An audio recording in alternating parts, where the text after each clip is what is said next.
নমস্কার বন্ধুরা, দ্য গপ্পরক্ষণের পক্ষ থেকে আপনাদেরকে অনেক অনেক স্বাগত জানাই। আমাদের আজকের নিবেদন তারাদাস বন্দ্যোপাধ্যায়ের লেখা তারানাথ তান্ত্রিক গল্প সমগ্র থেকে নেওয়া গল্প প্রতিচ্ছবি। গল্পের মূল চরিত্রে রয়েছে তারানাথ এবং রামদুলাল। গল্পের সূত্রধার আমি সোহিনী। অন্যান্য চরিত্রে দেব, স্বপদীপ, তন্ময়, সাগ্নিক, সৃষ্টি এবং প্রভাকর। শুরু হচ্ছে আমাদের আজকের বিশেষ নিবেদন প্রতিচ্ছবি। বিকেল। তারানাথের বৈঠকখানার আড্ডা জমে উঠেছে। রোজ রোজ তারানাথের স্কন্ধে কণ্ঠকেফল ভগ্ন করা উচিত নয় ভেবে আমি আর কিশোরী মোড়ের তেলেভাজার দোকান থেকে গরম গরম বেগুনি আর ফুলুর কিনে নিয়ে এসেছিলাম। এখন শুধু শালপাতা কটা পড়ে আছে। ভেতর থেকে দ্বিতীয়বার চাও এসে উপস্থিত। তৃপ্তির ঢেকুর তুলে তারানাথ বলল, না, ওরেগুলো বেশ ভালো তেলে ভাজা করে, বুঝলে? কিশোরী বলল, সব কিছুর স্বাদ নির্ভর করে মনের অবস্থার উপরে।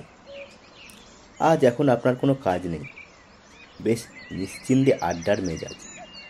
এখন বাসি তেলে ভাজা পচা বেসনের ঠান্ডা ফুলুরিও ভালো লাগবে।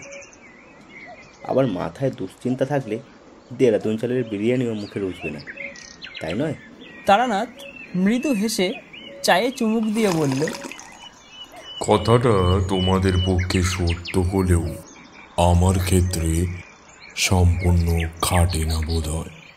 বললাম, কেন? আপনার এ ব্যাপারে বৈশিষ্ট্যটা কি আছে? তোমাদের নিরাপদ তরঙ্গহীন জীবনে দুশ্চিন্তা এবং দুর্ভাবনা একটা স্বাভাবিক ঘটনা বলেই গণ্য করতাম। রাত্রিরে একটা ভয়ানক কিছু ঘটবে জেনেও দুপুরে ভোজ খেতে বাঁধেনি। পরপর কয়েকটা চুমুকে চায়ের কাপ শেষ করে নামিয়ে রেখে তারানাথ বহুদিন আগেকার কথা মনে পড়ে যাওয়ার সুরে বলল, ভোজ খাওয়ার কথা উঠলেই আমার রামদুলাল মিত্রের কথা মনে পড়ে যায়। তাদের বাড়ি অতিথি হয়ে কয়েকদিন যা খাওয়া দাওয়া করেছিলাম তেমন সচরাচর কারো ভাগ্যে জোটে না। কিশোরী বলল, বেড়াতে গিয়েছিলেন? আরে না না, আমার আবার বেড়াতে যাওয়া? গিয়েছিলাম কাজে। বিপদে পড়ে তারা ডেকে নিয়ে গিয়েছিল, সে অনেক কাণ্ড। বললাম, গল্পটা হোক বরং, শুনতে মন্দ লাগবে না মনে হচ্ছে। তারানাথ মনে মনে একটু গুছিয়ে নিয়ে বলতে শুরু করলো, বছর 20 আগেকার কথা। মধুসুন্দরী দেবীর ব্যাপারটা মিটে গিয়েছে। বাড়িতে বসে ঘোরতর সংসার করছি। এর সঙ্গে হাত দেখি, কবজ দিই, মুখ দেখে ভাগ্য গণনা করি। আয় মন্দ হয় না, আবার খরচও হয়ে যায়। পয়সা জমাতে পারিনি কোনোদিন। দেবী বলেই দিয়েছিলেন অন্যের কষ্ট হবে না, কিন্তু ধনীও হতে পারবো না। একদিন সকালে বৈঠকখানায় বসে আছি। একজন মধ্যবয়স্ক ভদ্রলোক ঘরে ঢুকলেন। কাঁচায় পাকায় মেশানো চুল, বেশ বলিষ্ঠ ধাঁচের মাঝারি গড়নের চেহারা, পরনে দামি কাচি ধুতি, পাঞ্জাবিতে সোনার বোতাম, ডানাতে অনেকগুলো পাথর বসানো আংটি। চেহারায় বড় মানুষের ছাপ আছে, ব্যক্তিত্ব সম্পন্ন মানুষ। ভদ্রলোক আমাকে জিজ্ঞেস করে বললেন, আপনি কি তারানাথ জ্যোতিষার্ণব? আগে হ্যাঁ, কি দরকার বলুন? ভদ্রলোক এগিয়ে এসে পায়ে হাত দিয়ে প্রণাম করে বললেন, আমার নাম রামদুলাল মিত্র। কলকাতাতেই বড় বাজারের দিকে সামান্য ব্যবসাপাতি আছে। আপনাদের আশীর্বাদে মোটা ভাত কাপড় হয়ে যায়। সম্প্রতি একটা বিপদে পড়ে আপনার কাছে এসেছি। কিন্তু ঠাকুরমশাই, কি বিপদ তা আমি বলবো না। শুনেছি আপনি মানুষের মুখ দেখে তার ভূত ভবিষ্যৎ বলে দিতে পারেন। আপনি বলুন দিকিনি, আমার বিপদটা কি? কিছু মনে করবেন না, ঠিক লোকের কাছে এসেছি কি না তা তো আমার জানা দরকার। ব্যবসাদার লোকের মতো কথা বটে, আমি মনে মনে হাসলাম। এলো ঘরে ঢোকা মাত্র আমি বুঝতে পেরেছি কি বিপদে পড়ে ও এখানে এসেছে। তবে মিথ্যে ভেলকি দেখিয়ে লোককে চমকে দিতে আমার প্রবৃত্তি ছিল না বলে ওকে দিয়েই বলিয়ে নেওয়ার চেষ্টা করছিলাম। তা বাজিয়ে যখন নিতেই চায় তখন আমার আর বলতে আপত্তি কি? বললাম, বিপদ তো আপনার আপাতত তিনটে দেখতে পাচ্ছি। প্রথমত, আপনার ব্যবসা হঠাৎ একটা টাল খেয়েছে, কেমন কিনা? আজ্ঞে হ্যাঁ, তারপর? এটার জন্য ভাবতে হবে না, এখানে বসেই বলে দিচ্ছি। আপনি নীল রঙের গণেশ গড়িয়ে পুজো করুন, আবার ব্যবসার মোড় ফিরবে। রামদুলাল বললেন, আর? বাস্তুবিঘ্ন আছে দেখতে পাচ্ছি। বসতবাড়ি সংক্রান্ত কোনো গোলযোগে পড়বেন কিংবা পড়েছেন। ধন্য, শুনেছিলাম, আজ চোখে দেখলাম, কিন্তু 3 নম্বরটা কি? বললাম, বলবো, ওটা আপনি নিজেই মিটিয়ে নিতে পারবেন, আমার সাহায্য দরকার হবে না। কিছু টাকা এককালীন দিয়ে যাওয়া বন্ধ করুন। রামদুলাল লজ্জিত মুখে মাথা নিচু করে বললেন, কি আর বলবো ঠাকুর মশাই, প্রবৃত্তি বড় বলবান। অপরাধ করে ফেলেছি, এখন প্রায়শ্চিত্ত তো করতেই হবে। পাপ ছাড়ে না বাপকে। বললাম, অনুতাপ যখন হয়েছে তখন পাপ আর নেই। ঘরে মা লক্ষ্মী আছেন তো? আজ্ঞে তা আছেন। তাকে নিয়েই সুখে থাকতে হবে, মনে মনে তার কাছে ক্ষমা চেয়ে নেবেন। আজ্ঞে, যা বলছেন করব। এখন আমার এ বিপদ থেকে উদ্ধার পাওয়ার পথ বলে দিন। খুলে বলুন। রামদুলাল বললেন, ছোটবেলায় বড় কষ্টে মানুষ হয়েছি ঠাকুর মশাই। বাপ মা অল্প বয়সে মারা গিয়েছিলেন। কুলিগিরি করে মাথায় মোট বয়ে একটা একটা করে পয়সা জমিয়ে ব্যবসা শুরু করি। প্রথম জীবনে থাকার জায়গা ছিল না, কখনো কখনো রাস্তায় শুয়েও রাত কাটিয়েছি। আজও আমার কলকাতায় কোনো বাড়ি নেই। বড় একখানা বাড়ি আস্ত নিয়ে থাকি বটে, কিন্তু সেটা ভাড়া বাড়ি। বাড়ি কিনতে পারতাম, কিন্তু সত্যি বলতে কি, কলকাতায় বাড়ি করতে ইচ্ছে যায় না।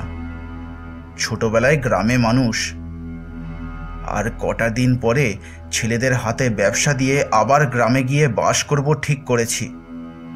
তা গত বছর শেষের দিকে এক দালাল খবর আনলো, রাজবল হাটের কাছে এক গ্রামে একটা খুব ভালো বাড়ি বিক্রি আছে।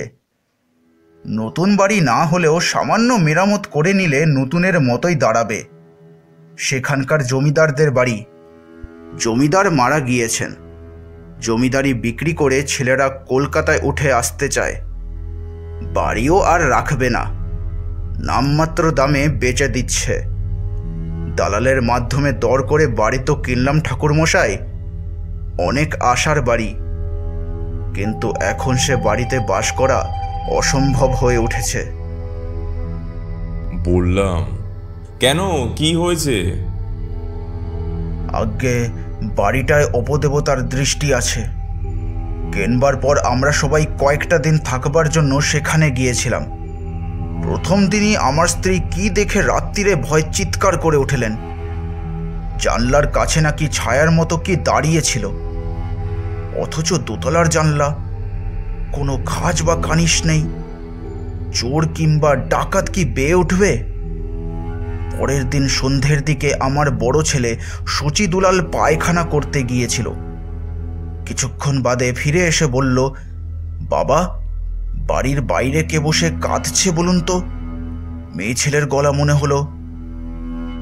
কেমন সন্দেহ হওয়াতে তক্ষুনি চাকর বাকর নিয়ে লণ্ঠন জেলে দেখতে বেরোলাম।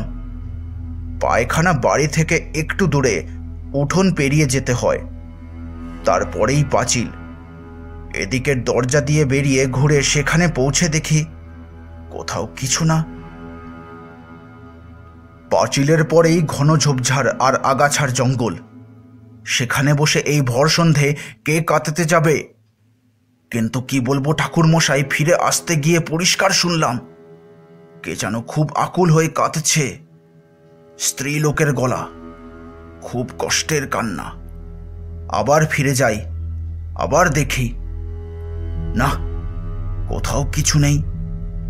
একবার মনে হলো শব্দটা যেন বাড়ির ভেতর থেকে আসছে। কেমন ভয় ধরে গেল। এসব কি কাণ্ড? এমন হওয়া তো ভালো কথা নয়। পরের দিন গিন্নিকে কলকাতায় ফেরত পাঠালাম মেজ ছেলের সঙ্গে। আমি আর সচি আরও 2 দিন থেকে গেলাম। প্রত্যেক দিন সন্ধেবেলা সেই কান্নার শব্দ শুনেছি। আর কি বলবো, বাড়িটার মধ্যে যতক্ষণ থাকি মন যেন কেমন বিষণ্ণ হয়ে থাকে। বুকে যেন একটা পাহাড়ের মতো চাপ টের পাই। বাড়িটা ভালো নয় ঠাকুর মশাই, কিন্তু এক গাদা টাকা খরচ করে কেনা বাড়ি। যাওয়া বন্ধ করলে তো পোড়ো হয়ে যাবে। অনেক শখ করে কেনা, এর কিছু উপায় হয়? একটু ভেবে বললাম, আমাকে একবার নিয়ে যেতে পারেন সেখানে? আজ্ঞে হ্যাঁ, তা পারি বই কি। আর সত্যি বলতে কি, আমি জানতাম আপনি যেতে চাইবেন। আমার মনে হয়েছিল। আপনি ভাববেন না কিছু। আপনার যাতায়াত, খাওয়া দাওয়া এবং গরিবের সাধ্যমতো দক্ষিণা আমি দেব। কবে যাবেন বলুন? আপনার কবে সুবিধা হয়? পরশু সকালে তৈরি হয়ে থাকবেন, আমি এসে নিয়ে যাব। রাজবল হাট থেকে মাইল 3 দূরে মতিপুর গ্রাম। বিকেল 3টে নাগাদ গিয়ে সেখানে পৌঁছালাম। নিতান্ত পাড়াগা বটে, কিন্তু বাড়িখানা সত্যি দেখবার মতো। বিরাট দোতলা বাড়ি, একটা ভার বাড়ি, একটা ভেতরের মহল, সব মিলিয়ে প্রায় 23-24 খানা ঘর। কাছাকাছি আর অন্য বসতি নেই। মূল গ্রাম কিছুটা দূরে। আদর করে রামদুলাল সচি আমাকে ভেতরে নিয়ে গেল। কিন্তু কি জানো, বাড়িতে ঢুকেই আমার মনে হলো এখানে কোনো গোলযোগ আছে। ঠিক কি যে হলো তা বলতে পারবো না, তবে মনে একটা অস্বস্তির ভাব। চারদিকে বাতাস যেন এ বাড়ির চৌহদ্দির মধ্যে এসে আর বইছে না। তাও পাখির ডাক নেই। গৃহস্থর বাড়ি এমন শ্মশানের মতো হবে কেন? ওই পাখির ডাক না শুনতে পাওয়াটা আমাকে সত্যি ভাবিয়ে তুলল। আমি দেখেছি মানুষের চেয়ে নিম্ন স্তরের প্রাণীরা অশুভ প্রভাব সম্বন্ধে বেশি অনুভূতিপ্রবণ হয়। ভূমিকম্প হবার আগে পোষা পাখি খাঁচার মধ্যে ছটফট করে, জানো? মোটের ওপর সেখানে পৌঁছে বুঝতে পারলাম রামদুলাল বাজে কথা বলেনি। যাই হোক, চাকর তখনই হাত পা ধোবার জল এনে দিল। জামা কাপড় বদলে আমি রামদুলাল আর সচি বৈঠকখানায় এসে বসলাম। কলকাতা থেকে চাঙারি করে 1 গাদা খাবার এনেছিল রামদুলাল। এবার চাকর সেগুলো আমাদের পরিবেশন করে দিল। প্রচুর খাঁটি ঘিয়ে ভাজা লুচি, আলুর দম, বড় বড় জোড়া সন্দেশ, চানার মুরগি ইত্যাদি। বেশ খিদে পেয়েছিল। এক নিঃশ্বাসে প্রচুর খেয়ে ফেলার পরে যখন একটা হাড়ি থেকে রাবড়ি বেরুলো, ভয় পেয়ে বললাম, আর না না, আর না, অনেক হয়েছে। রামদুলাল হাত জোড় করে বলল, আজ্ঞে, কি আর এমন আয়োজন, খুদ কুড়ো বই তো নয়, সামান্য একটু নিন, আপনার কথা ভেবেই আনা। খাওয়া হলে রামদুলাল বলল, একটা কথা বলবো? কি? কিছু বুঝতে পারছেন? বাড়িটায় কি সত্যি কোনো দোষ আছে? আসল কথা না ভেঙে বললাম, এখনই কিছু বলা কঠিন, দেখি আজ রাতটা। সন্ধ্যের রাত যখন বেশ গাঢ় হয়ে এসেছে অন্ধকার, তখনই আমি কান্নার শব্দটা শুনতে পেলাম। আমার সামনে বসেছিল রামদুলাল। দেখলাম তার মুখ নিমেষে রক্তহীন সাদা হয়ে গেল। আমাকে বলল, ওই ওই শুনছেন সেই শব্দ?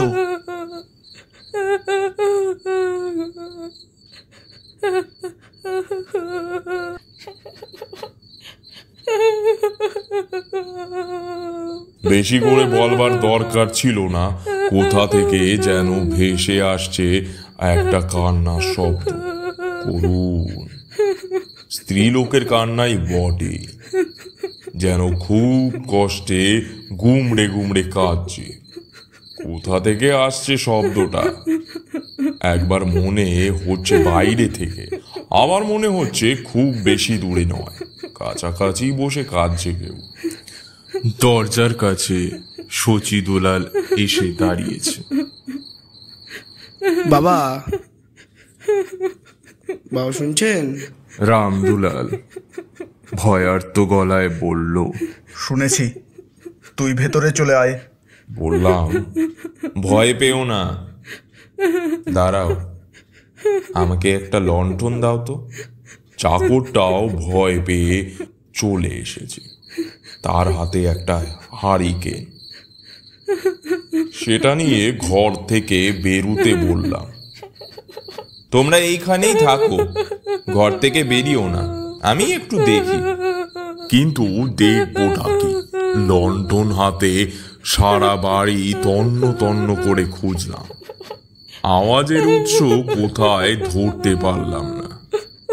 এক এক সময় মনে হচ্ছিল যেন চারদিক থেকেই শব্দটা আসছে। এ কি ব্যাপার? বৈঠকখানায় ফিরে আসবার পথে কান্নাটা থেমে গেল। ঘরে ঢুকে দেখি শচী আর রামদুলাল পাথরের মূর্তির মতো চৌকিতে পা তুলে বসে আছে। ঝড়ে কাক মরলেও কেরামতি ফকিরের হয়, জানো তো? আমার হলো তাই। আমি লণ্ঠন হাতে বেরুবার একটু পরেই কান্নাটা থেমে যেতে ওদের দুজনের ধারণা হলো আমি তন্ত্রমন্ত্রের প্রভাবে আওয়াজটা বন্ধ করেছি।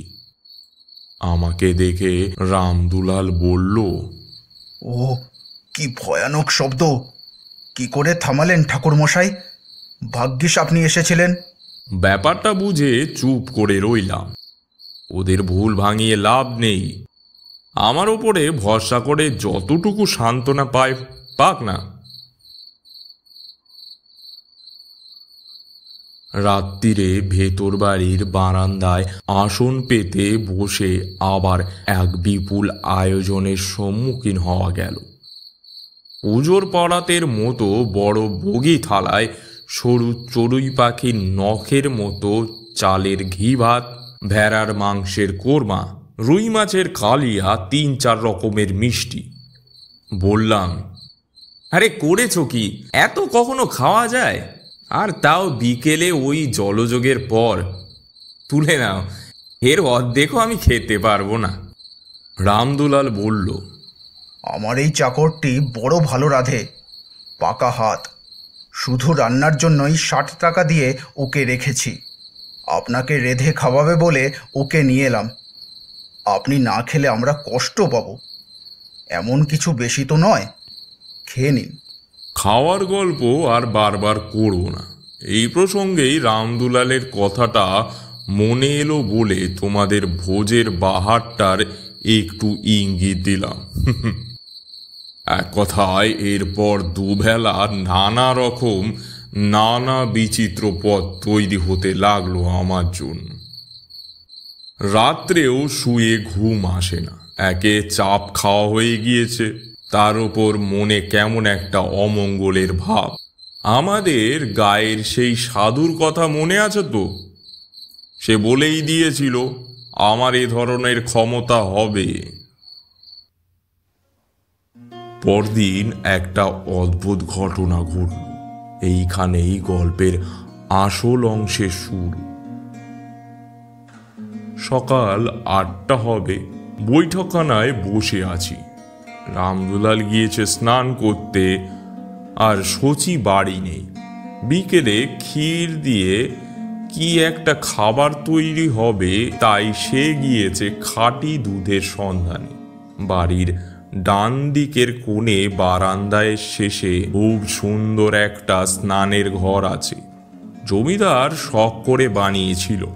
তার মেঝে সাদা পাথরে বাঁধানো, বুক অবধি দেয়াল মোজেক করা। কানাই চাকর সকালে পুকুর থেকে স্নানের জল তুলে তাতে এনে রেখেছে। পুকুরেও অনায়াসেই স্নান করা চলতো, কিন্তু নতুন বাড়ি কেনা হয়েছে, সবকিছু ব্যবহার করা চাইতো। রামদুলাল সেখানেই স্নান করছে। হঠাৎ দরজার কাছে একটা আওয়াজ শুনে দেখি রামদুলাল এসে ঘরের মধ্যে দাঁড়িয়েছে, আর মুখ ভয়ে বিকৃত। বেচার কাঁপছে ঠক ঠক করে। স্নান করতে করতে মাঝপথে বেরিয়ে এসেছে বোঝা যাচ্ছে। কাপড় ভেজা, গায়ে জল মোছবার সময়ও পায়নি। বললাম, কি হয়েছে, ভয় পেলে নাকি? রামদুলাল প্রথমটা কথাই বলতে পারে না। এই সকালবেলা কি দেখে অত ভয় পেল? ধমকে বললাম, আরে কি হয়েছে বলবে কি না? ও বলল, আমার সঙ্গে আসুন। পেছন পেছন গেলাম।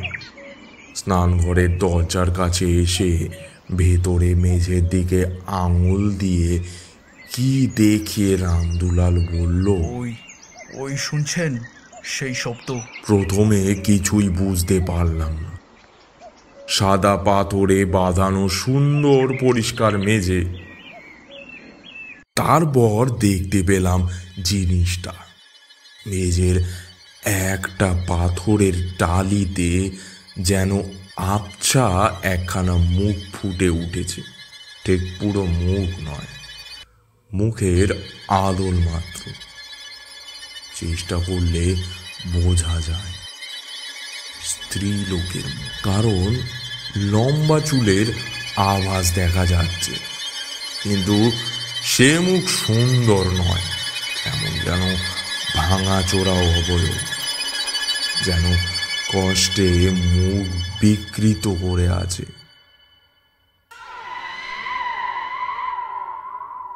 এ আবার কি? মেঝের পাথরে কে ছবি আঁকলো? কি দিয়েই বা আঁকলো? রামদুলালকে জিজ্ঞেস করলাম, এ ছবি এখানে কি করে এলো? যখন বাড়ি কিনেছো তখন ছিল না? আগে কেনার কথা কি বলছেন?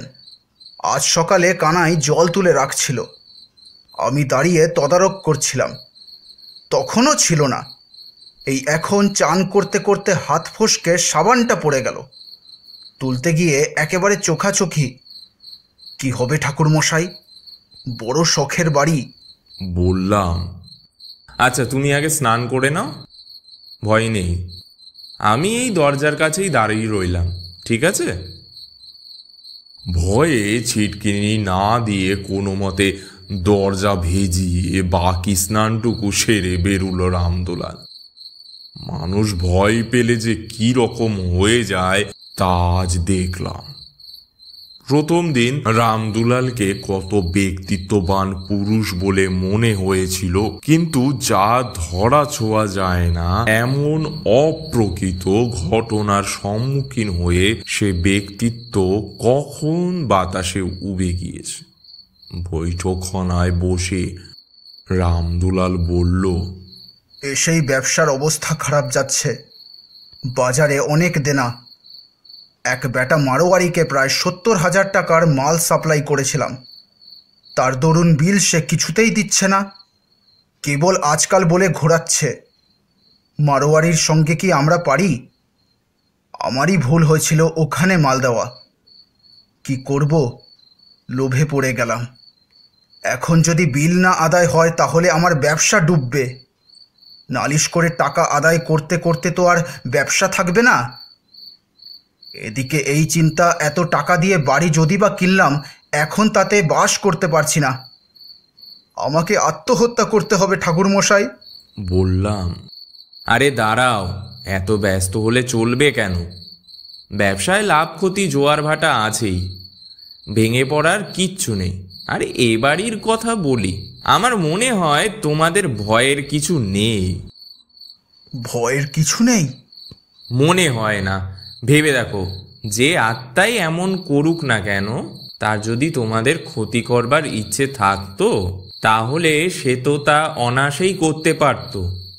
এতদিন চুপ করে আছে কেন? রামদুলাল বলল, তাহলে ওই কান্নার শব্দ? বললাম, হয়তো সেটা আমাদের মনোযোগ আকর্ষণ করবার জন্য। সে হয়তো কিছু বলতে চায়। তাহলে এখন আমি কি করব?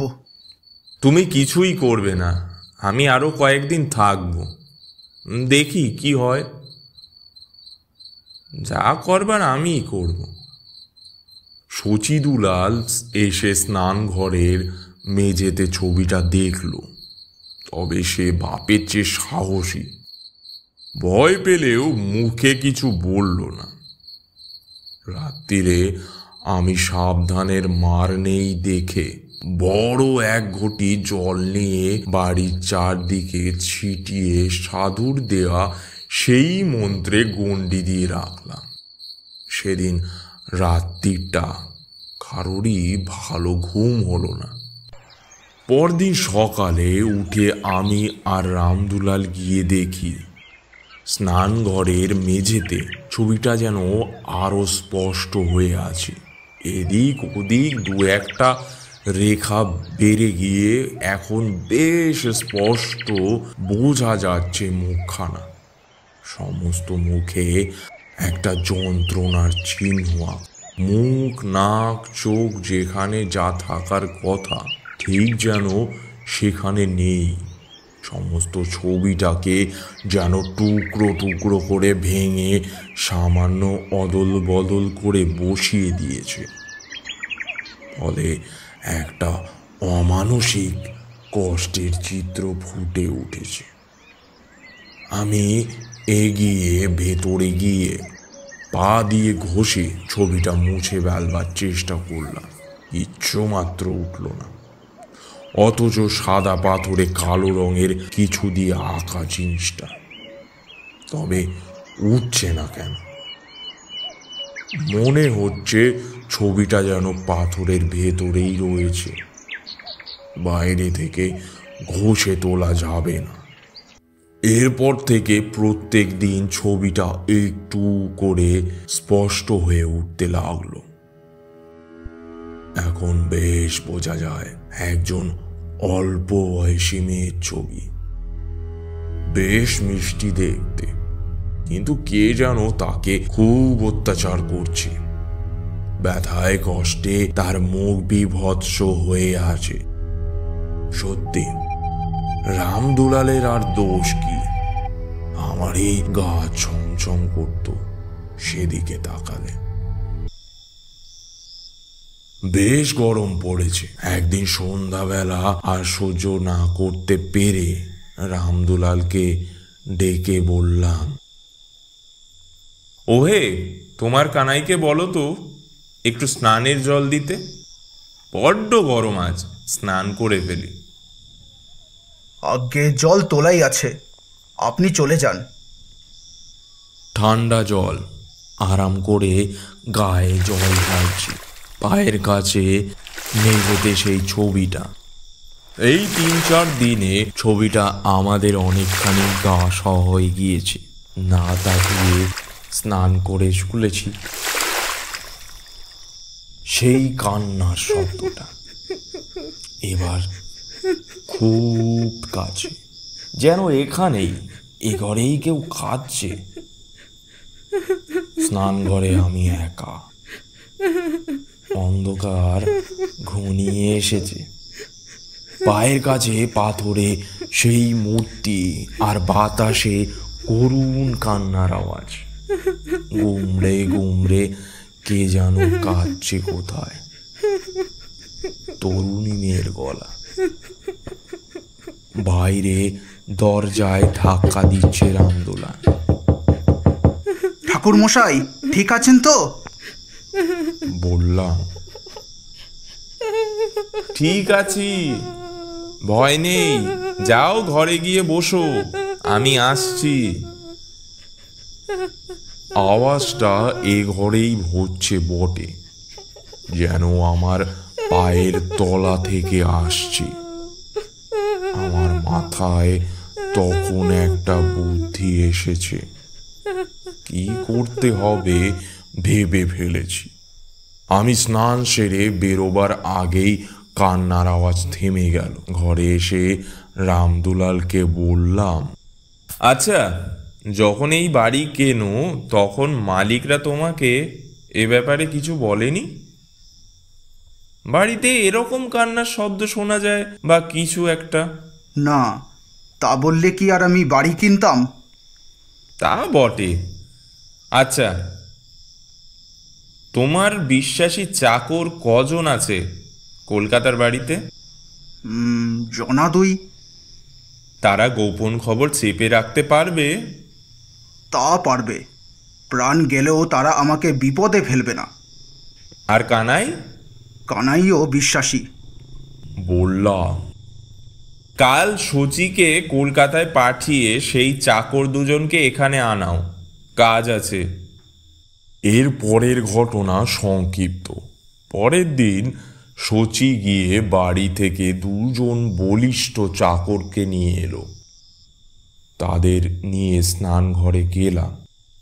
রামদুলাল চুপ করে থাকতে জানে, এতক্ষণ কিছু জিজ্ঞাসা করেনি। এবার বলল, কি হবে ঠাকুর মশাই? এখনই দেখতে পাবে। এ বাড়িতে শাবল আর কোদাল আছে? তা আছে। আনতে বলো। 3 চাকর শাবলের চার দিয়ে মেঝের কয়েকখানা পাথরের টালি তুলে ফেলতে তলা সুরকি আর মাটির শলিং বেরিয়ে পড়ল। বললাম, মাটি খোঁড়ো, 4 মাটি খোঁড়ো। 4 মাটি খোঁড়া হতে একজন চাকর হঠাৎ অস্ফুষ্ট আর্তনাদ করে হাতের কোদাল ফেলে দিয়ে কাঁপতে লাগল। রামদুলাল গর্তের মধ্যে উকি দিয়ে আস্তে আস্তে বলল, ঠাকুর মশাই, এ কি ব্যাপার? বললাম, কঙ্কাল তো। কোথা থেকে এলো? পরে বলছি, আগে ওটা তুলতে বলো। আজ তো তোলা গেল না। তুলতে যেতেই হাড়গুলো খসে আলাদা হয়ে যেতে লাগলো। কিছুক্ষণ বাদে মেঝেতে ছোট একটা হাড়ের স্তূপ হয়ে গেল। এতক্ষণ বাদে কিশোরী বলল, তারপর আর কি, সেই হাড় বস্তায় করে এনে গঙ্গায় ফেলে দেওয়ার পর ও বাড়িতে আর কোনো দিন কান্নার আওয়াজ শোনা যায় না। রামদুলাল আমাকে জিজ্ঞাসা করেছিল, ঠাকুর মশাই কোথা থেকে এলো? বললাম, এতদিন পরে তার বলা সম্ভব নয়। এদেরই পূর্বপুরুষদের মধ্যে কারো কাণ্ড আর কি। সেকালে জমিদাররা কিরকম অত্যাচারী হতো জানোই তো। তাকে মেরে পুঁতে ফেলেছিল বলা কঠিন। বাড়ির বউও হতে পারে, আবার গায়ের মেয়েও হতে পারে। যেই হোক, তার আত্মা সদ্গতির জন্য কেঁদে আমাদের দৃষ্টি আকর্ষণ করার চেষ্টা করত। গঙ্গায় দেওয়ায় মুক্তি পেয়ে গেল। আর হ্যাঁ, এবারই যারা তোমাকে বিক্রি করেছিল তাদের ওপর রাগ করো না, তারাও খুব সম্ভবত কিছুই জানে না। পূর্বপুরুষ যে অন্যায়টা করেছিল সে গোপনেই করেছে। সাক্ষী দাঁড় করিয়ে কেউ কি খুন করে? রামদুলাল বলল, ওরা কান্না শুনতে পেত নিশ্চয়ই, অথচ আমাকে বলেনি। সেটা তো একটা অপরাধ। বললাম, ওরা কান্না শুনতে পেত কিনা সে বিষয়ে আমার সন্দেহ আছে। কেন বলুন তো? যাদের পূর্বপুরুষদের হাতে মেয়েটি মারা গিয়েছিল তাদের হাতে মেয়েটির আত্মা হয়তো মুক্তি পেতে চায়নি, তাই বাড়ি বিক্রি হবার পর তোমার কাছেই মুক্তি চেয়েছে। যাও, এ বাড়িতে আর ভয় রইল না। বরং একটা আত্মা সদ্গতির অভাবে কষ্ট পাচ্ছিল, তার আশীর্বাদ পেলেন। রামদুলাল আমাকে আদর করে বাড়ি পৌঁছে দিয়ে 500টা টাকা দিয়ে প্রণাম করল। আমি আপত্তি করেছিলাম, বাধা দিয়ে এসে বলল, আপনি বুদ্ধি না দিলে আমরা কি মেঝে খুঁড়তে যেতাম? এর দিন 10 পরে রামদুলালকে আবার একবার দেখেছিলাম। আমার বাড়িতে এসেছিল 2 ছেলেকে নিয়ে, মুখে হাসি। বললাম, কি হে, কি খবর? আজ্ঞে, আপনার আশীর্বাদ সত্যিই আছে। মারোয়ারি বেটা গতকাল বিল পেমেন্ট করেছে। রামদুলালের 70,000 টাকা হলো বটে, কিন্তু আমাদের কাল আবার আপিস যেতে হবে। বিদায় নিয়ে বেরিয়ে বাড়ি মুখে রওনা হলাম।